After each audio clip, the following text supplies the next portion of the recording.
chers confrères, chers collègues, chers amis, c'est un immense plaisir d'être ici et de participer, d'ouvrir ces journées organisées en même temps par l'ARAPI et par la Garriga. Alors je vais d'abord remercier mes amis de la Garriga, parce que ces amis de longue date m'ont aidé, jeune médecin, à découvrir, à comprendre et après à aider au mieux les personnes avec autisme. J'ai été invitée il y a plus de 30 ans à la Garriga. C'était la Maison Blanche, elle venait d'ouvrir et déjà dans les jardins il y avait des projets d'ateliers et la piscine était en construction. C'était magnifique, c'était un projet unique en Europe.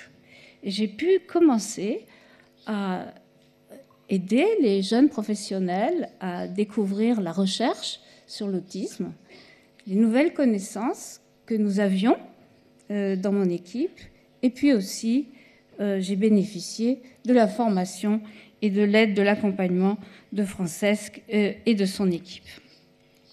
Alors je vais remercier aussi bien sûr mes amis de l'ARAPI qui ont fait que cette journée européenne ait lieu ici, et vous savez à quel point l'aventure d'un médecin comme moi a été celle de l'accompagnement dans la vie. J'ai consacré ma vie de médecin et de chercheur aux personnes avec autisme et à leurs familles.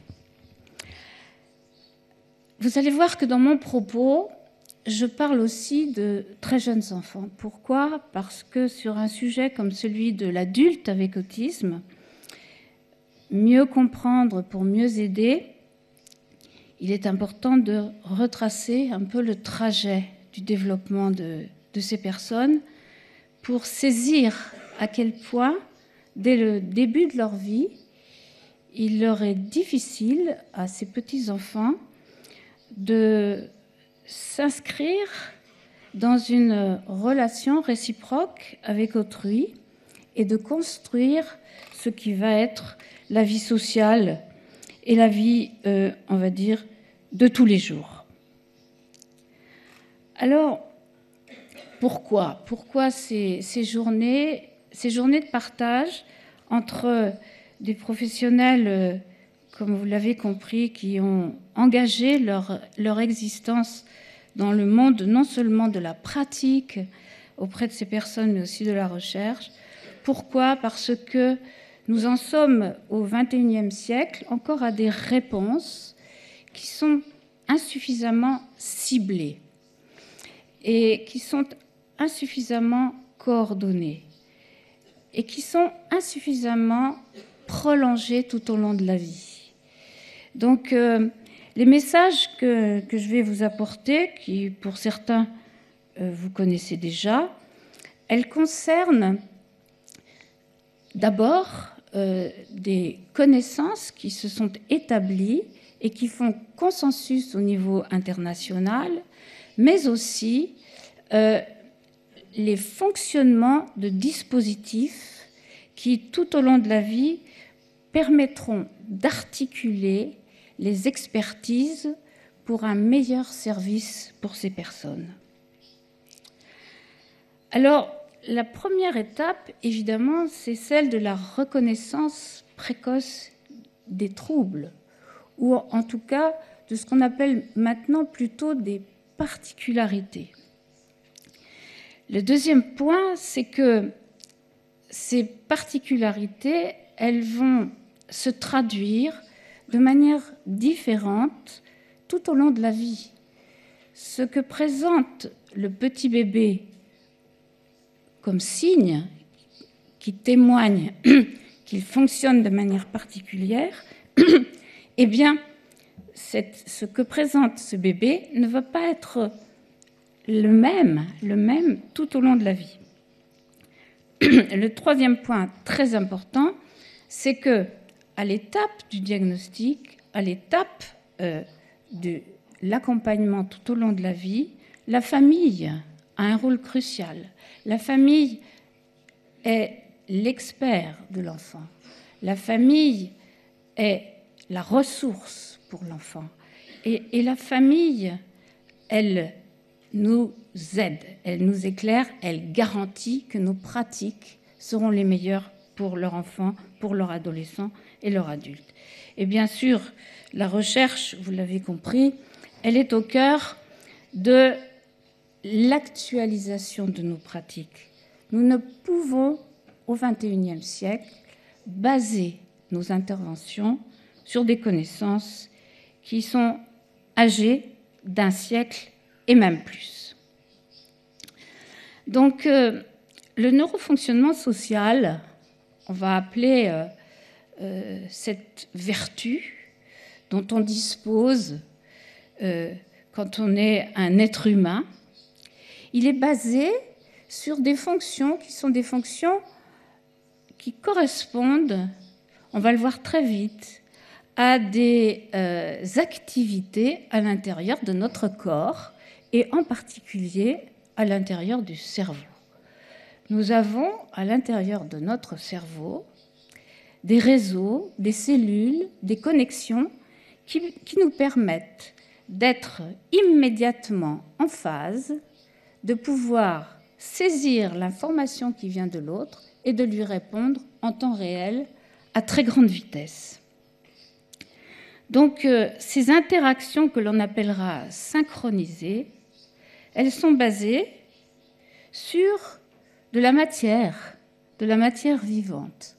Et cette matière vivante, qui est représentée ici par des images du cerveau, elle repose sur une activité extrêmement rapide, encore plus rapide que 1/10 de seconde, de petites cellules qui devront, au cours du développement du cerveau, se placer au bon endroit, se connecter correctement avec ses voisines ou avec des cellules qui sont à longue distance et par conséquent bénéficier de câblage très très précis, très très rapide à haut débit.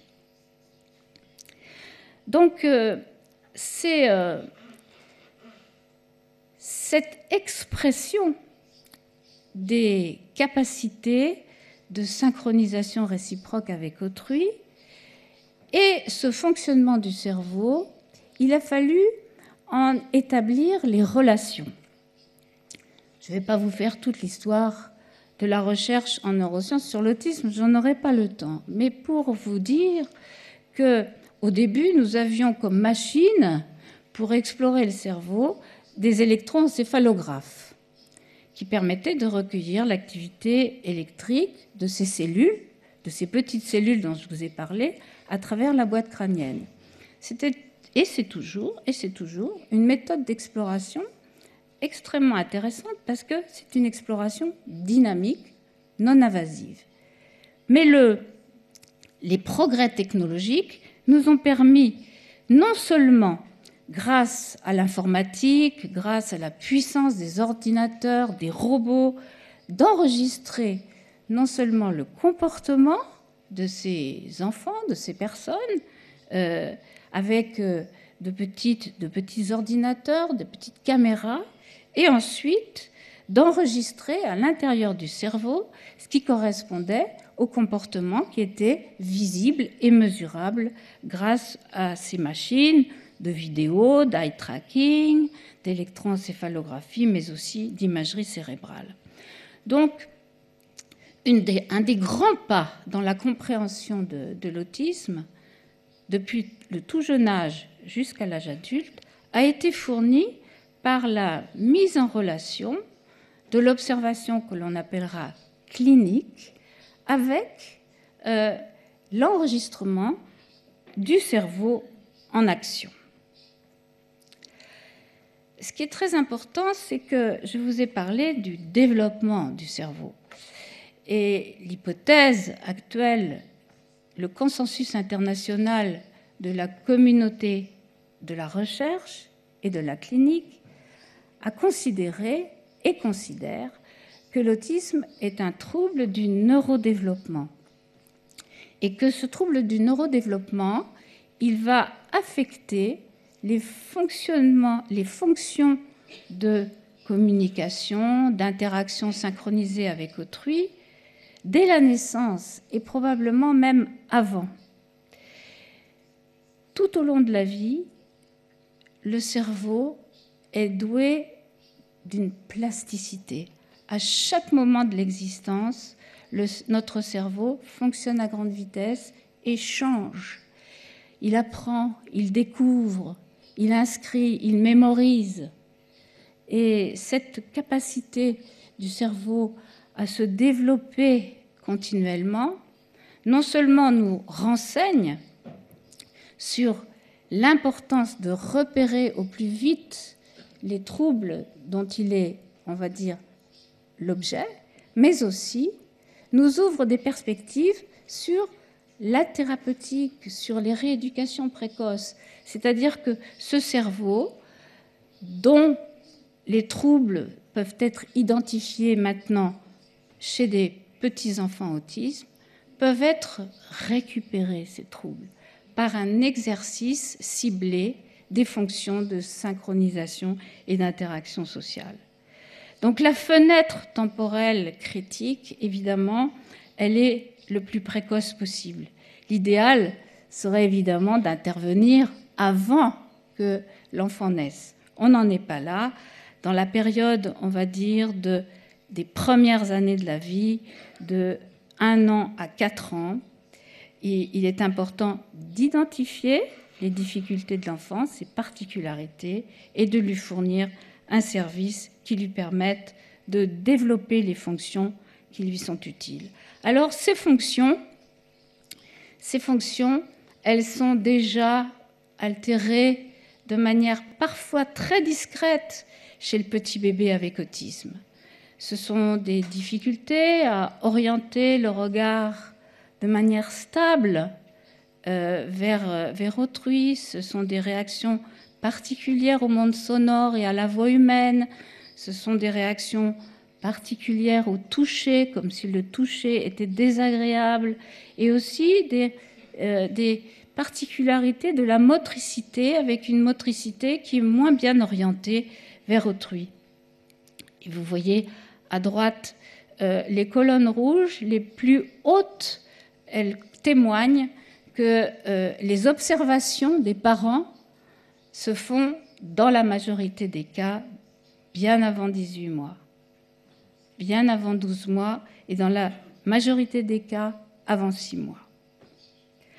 Alors, l'un des marqueurs, le terme marqueur est un petit peu fort sans doute, mais en même temps, il va être important de développer nos pratiques cliniques pour le diagnostic.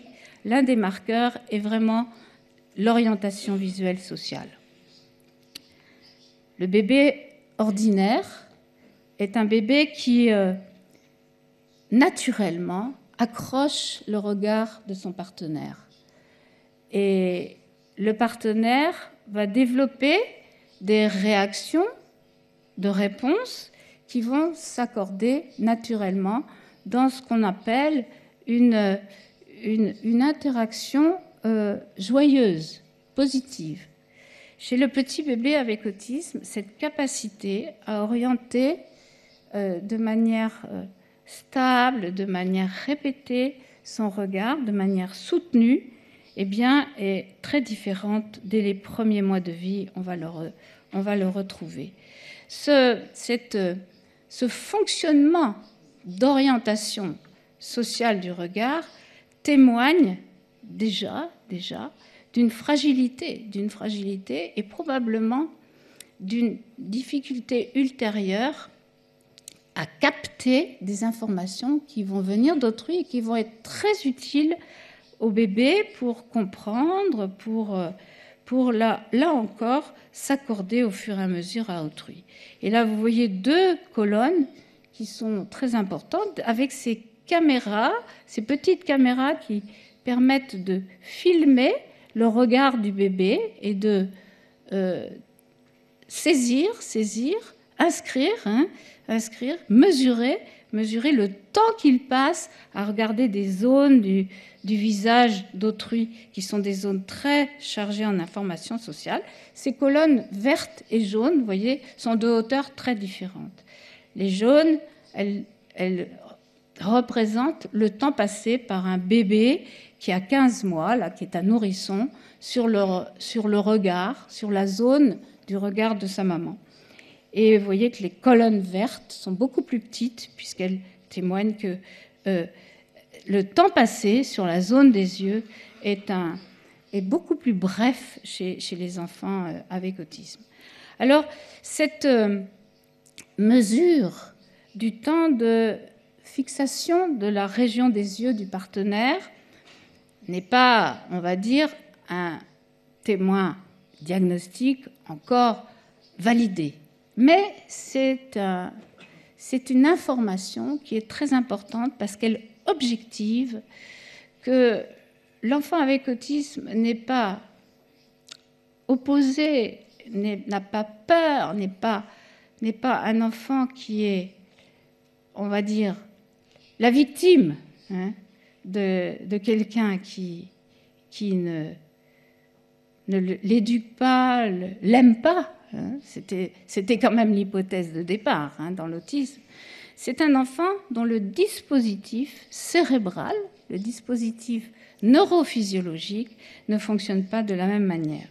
Et des recherches ont été menées, mettent en évidence que cette différence significative entre des bébés avec autisme comparés avec des bébés ordinaires est très très précoce. Dès l'âge de 4 mois, il est possible de mesurer que ces particularités vont être un des éléments marquants du risque de l'autisme. Donc, dans certaines cliniques, c'est vrai que la question se pose, est-ce qu'il faut, à titre d'exploration complémentaire, on va dire enrichir l'examen clinique que l'on fait avec des explorations du comportement visuel? Eh bien, pourquoi pas? C'est une des voies de l'avenir pour l'identification précoce du risque d'autisme.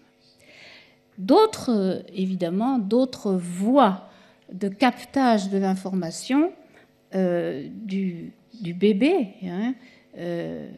qui va essayer de s'ajuster, d'anticiper ses réactions avec autrui. D'autres voies, d'autres canaux sont étudiés. Le canal vocal. Il est maintenant montré que le bébé avec autisme, très tôt, ne répond pas de la même manière. Il n'est pas aussi bien calé sur les vocalises de sa maman, qui l'invite, qui lui parle, qui se réjouit d'être avec lui. Eh bien, cette maman, elle n'obtient pas les mêmes réponses, ou bien le bébé ne répond pas, ou bien le bébé répond en même temps qu'elle. Ce dialogue vocal que l'on appelle le mamanet ne s'établit pas tout à fait de la même manière. Comme si cet enfant qui est beau, qui paraît aller bien, avait un réglage différent des décodeurs cérébraux de l'information sociale. Et ceci aboutit à ces courbes, vous voyez, qui montrent qu'il y a vraiment une présentation clinique spécifique des troubles dans l'autisme quand on compare des enfants qui plus tard seront avec autisme à des enfants qui plus tard auront une déficience intellectuelle sans autisme. Les lignes rouges représentent les enfants avec déficience intellectuelle sans autisme. Et les lignes bleues représentent les enfants avec autisme. Et vous voyez qu'en face de S3, S3, je ne sais pas si j'ai un pointeur peut-être. Ouais, je ne sais pas si ça marche. Enfin bon, voyez, au-dessus de S3, les lignes rouges et bleues s'écartent. S3, ça veut dire troisième semestre, c'est-à-dire 18 mois. Vous voyez qu'à 18 mois, au troisième semestre, les bébés avec autisme ont un comportement que l'on appelle d'interaction multimodale, visuelle, auditive, motrice, qui n'est pas tout à fait le même et qui commence à marquer des difficultés majeures à s'accorder avec l'autre. Et donc la maman qui est en face de ce bébé qui ne répond pas de manière habituelle, attendue, eh bien cette maman, elle insiste, elle essaye d'aider. Ces courbes témoignent que, en dépit des efforts de la maman, de ses partenaires, de ses parents, de ses partenaires sociaux, eh bien l'enfant ne va pas pouvoir surmonter tout seul ses difficultés. De sorte que, à 2 ans, vous voyez, c'est la carte bleue. La carte bleue témoigne qu'un jeune enfant avec autisme n'a pas tout à fait, vous voyez, ce développement harmonieux, circulaire, dans tous les secteurs du fonctionnement social. Cet enfant de 2 ans, qui est un enfant qui a une intelligence, un très bon raisonnement logique, une très très bonne mémoire, qui est capable de faire des choses extraordinaires avec des puzzles, des constructions, est un enfant qui a des gènes majeurs dans le domaine de la socialisation, du développement, de l'imitation, du langage. Et donc, ce que l'on appellera le domaine social, le domaine cognitivo-social, est très en panne par rapport à un enfant ordinaire. Cette asymétrie du développement témoigne, là encore, que très probablement, les réseaux nerveux à l'intérieur du cerveau, que l'on appelle le cerveau social, ne fonctionnent pas de la même manière chez ces enfants que chez des enfants ordinaires. Et ce réseau, bien sûr, il est constitué, je vous l'ai dit, de câbles à haut débit, de petites connexions qui doivent se faire au bon moment, au bon endroit. Il suffit qu'il y ait un tout petit défaut dans ce réseau à une période critique du développement pour que l'ensemble du réseau de ce cerveau social ne fonctionne pas de la même manière.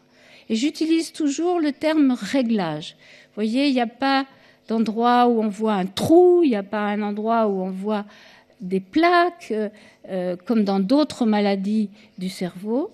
Dans l'autisme, il n'y a pas de lésion. On voit simplement, on calcule, on mesure qu'il y a des probables réglages différents qui font que ce cerveau social ne s'ajuste pas à la bonne vitesse. Alors c'est la voie royale, vous imaginez, cette conception neurodéveloppementale et neurofonctionnelle est la voie royale pour développer des pratiques qui vont être des pratiques d'aide, de soutien à ce que l'enfant puisse augmenter ses fonctions dans les domaines qui sont des domaines clés de ces interactions sociales. Donc beaucoup d'équipes dans le monde ont travaillé sur ce sujet. Et les pratiques, les méthodes, les modèles portent des noms différents.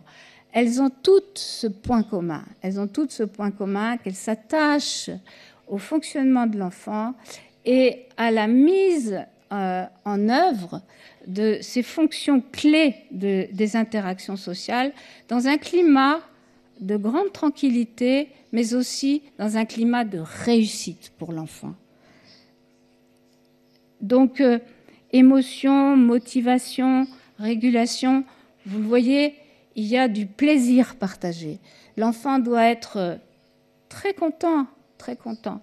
Et l'adulte avec lui qui va mener des séances intensives de jeu qui a pour but d'exercer les fonctions de communication sociale, d'interaction sociale synchronisée, eh bien, tout se passe dans un climat de tranquillité, de disponibilité, de réciprocité. Et c'est vrai que au niveau de... J'ai ici mes très bonnes collègues, mes amis, Pauline et Rita Jordan, qui ont été vraiment des pionnières aussi pour démontrer que les enfants avec autisme n'étaient pas des handicapés à vie. Loin de là.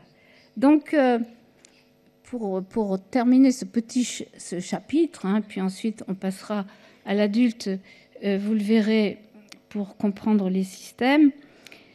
Ces séances, ces projets, ces rééducations, ces interventions éducatives et thérapeutiques, elles ont pour effet de relancer la dynamique du développement du réseau nerveux que l'on appelle le cerveau social. Et donc, je vais vous montrer quelques images qui témoignent que chez des enfants qui ont commencé des programmes à l'âge de 3 ans, 2 ans après, ont récupéré des fonctions d'orientation sociale visuelle, mais aussi à l'intérieur de leur cerveau, ils ont récupéré, vous le voyez, entre la partie gauche. Est-ce que tu penses que je pourrais avoir une petite lumière? Est-ce que c'est ça? Non? Oh, non. Oh, là. Ouh. Ça serait bien si j'avais une petite lumière, mais je ne sais pas si j'en ai. Bon. Donc, les cartes. Les cartes que vous voyez, elles représentent l'activité du cerveau. C'est possible d'avoir une petite pointeur? You have it here. But I think it doesn't. Yes, it does. Yes, you have to. Oh, thank you. Thank you very much. Thank you very much. Voilà. Au départ, vous voyez le cerveau des enfants ordinaires et le cerveau des enfants avec autisme est différent. Il y a une partie ici rouge qui est la partie du cerveau visuel social qui est très, très active chez les bébés, chez les jeunes enfants ordinaires parce qu'ils regardent quelqu'un. Ils regardent quelqu'un et ça les intéresse beaucoup. Et déjà, ils ont envie de savoir ce que l'autre va leur demander, ce que l'autre ressent. Et vous voyez que chez les enfants avec autisme, ça fonctionne moins bien. Eh bien, après 2 ans d'intervention, d'un programme pluridisciplinaire où il y a des séances vraiment d'exercice intensif du cerveau social, eh bien, vous voyez qu'il y a une récupération fonctionnelle. Ce cerveau social, visuel social, vraiment est redynamisé par les interventions. Et d'autres dans le monde ont montré que vraiment il y avait des effets cérébraux sur le développement de ces réseaux indispensables aux interactions sociales avec des interventions ciblées, intensives et programmées de manière régulière. Alors, cette conception neurodéveloppementale, elle s'applique à tous les âges de la vie. Si je vous ai montré ces images du jeune enfant, c'est qu'elles témoignent de fonctionnements clés qui vont être différents chez les personnes avec autisme et dont il va falloir tenir compte, qui ne vont pas forcément s'exprimer de la même manière à 5 ans, à 12 ans, à 24 ans ou à 40 ans. Donc,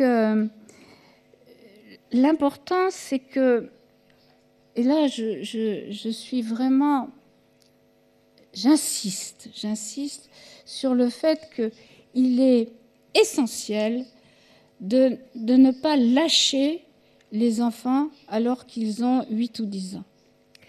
Il est important de faire des examens, y compris chez le grand adolescent, chez l'adulte, et des examens réguliers, qui vont permettre de capter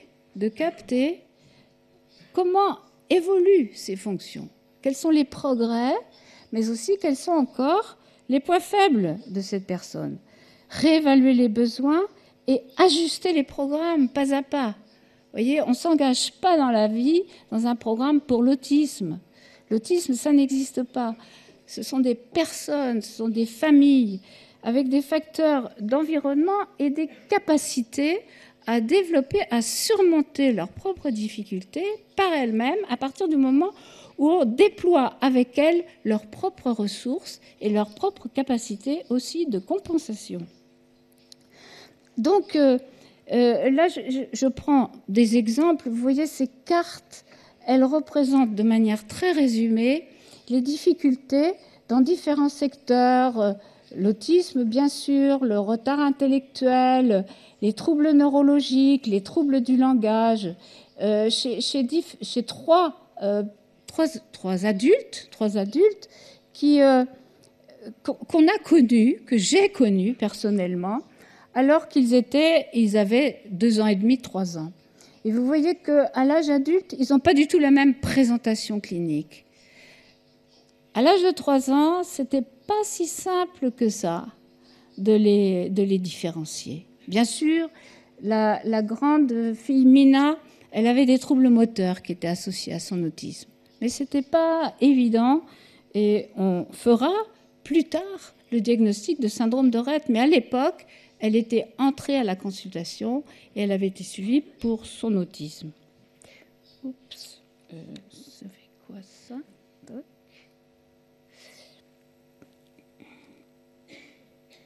Alors, la consultation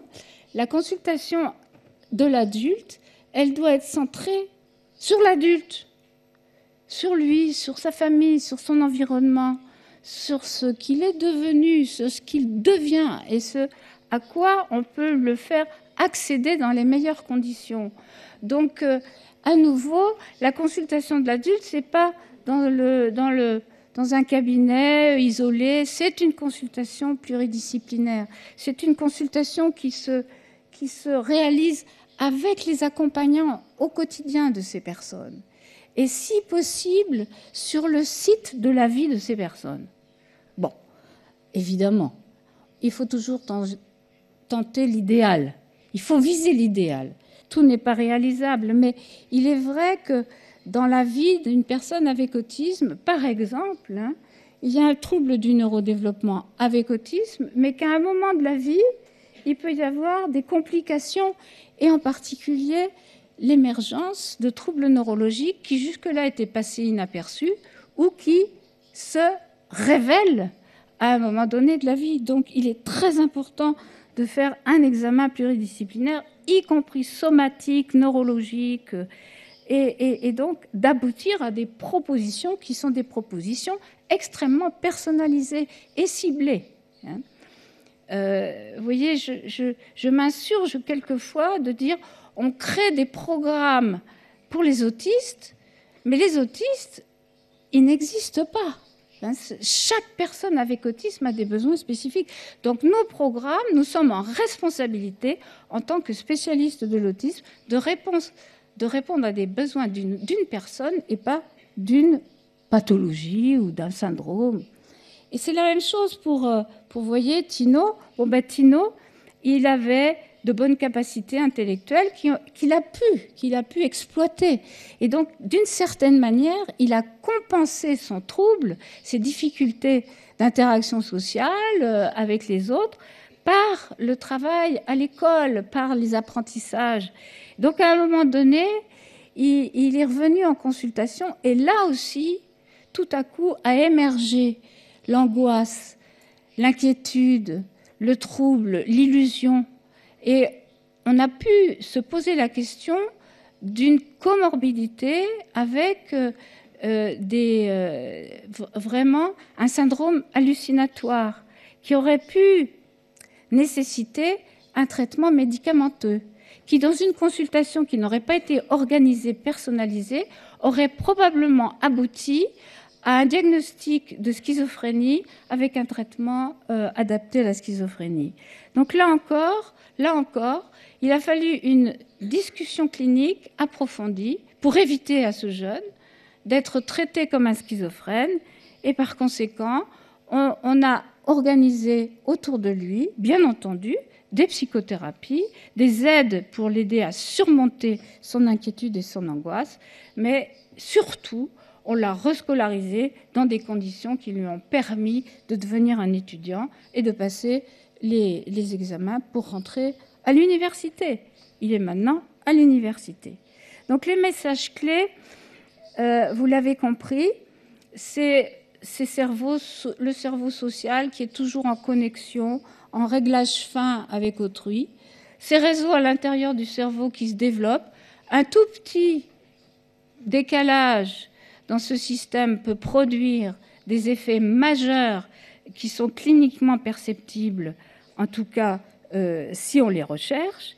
Et tout au long de la vie, il faut renforcer non seulement les synergies des compétences, mais aussi les systèmes qui permettent d'établir un projet de vie pour ces personnes qui soit en même temps médical, éducatif, professionnel, familial.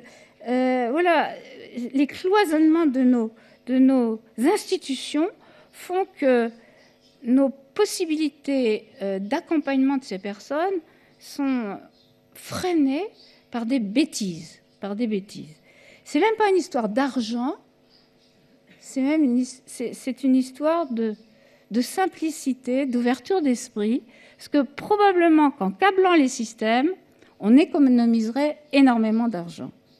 C'est à dire aux politiques, alors je ne me gêne pas de le crier, en France, hein, je crois qu'en Europe, nous en sommes tous très conscients. Voilà, donc est-ce que j'ai le temps de passer un peu ?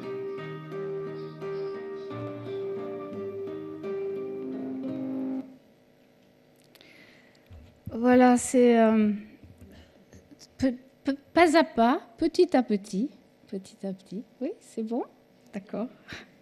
Voilà. Vous voyez, il sera important maintenant de comprendre, et c'est des remerciements. C'est des remerciements, vous voyez, la rapie, et puis Francesque qui est vraiment un bon copain. Merci beaucoup.